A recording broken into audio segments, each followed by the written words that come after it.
Sementara itu, saudara, nelayan dan masyarakat pesisir menjadi salah satu kelompok masyarakat yang menggantungkan kehidupannya pada sektor kelautan dan perikanan. Apalagi sektor ini menjadi salah satu pendongkrak ekonomi Aceh, sehingga pemberdayaan nelayan menjadi salah satu prioritas yang mendapatkan perhatian. Aceh yang terletak di ujung barat Indonesia punya sektor kelautan besar yang jadi salah satu penopang utama ekonomi daerah.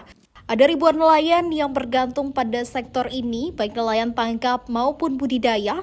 Namun, besarnya potensi kelautan ini masih menyimpan banyak tantangan. Salah satunya tentang pemberdayaan nelayan dan masyarakat pesisir di Aceh, terutama soal kesejahteraan dan pemberdayaan ekonomi kelompok vital ini.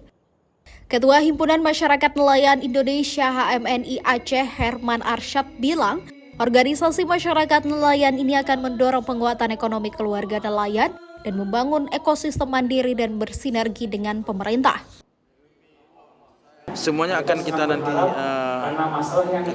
pendataan inventarisasi nelayan, kemudian kita masukkan dalam satu pendataan database, di mana nanti nelayan ini akan ini target kita, masyarakat nelayan dengan keluarganya, bukan hanya nelayan dalam arti luas. Di situ ada petambak nelayan, buruh nelayan, pembuat pedagang ikan, pengolah ikan, juga pembuat kapal atau bot atau perahu.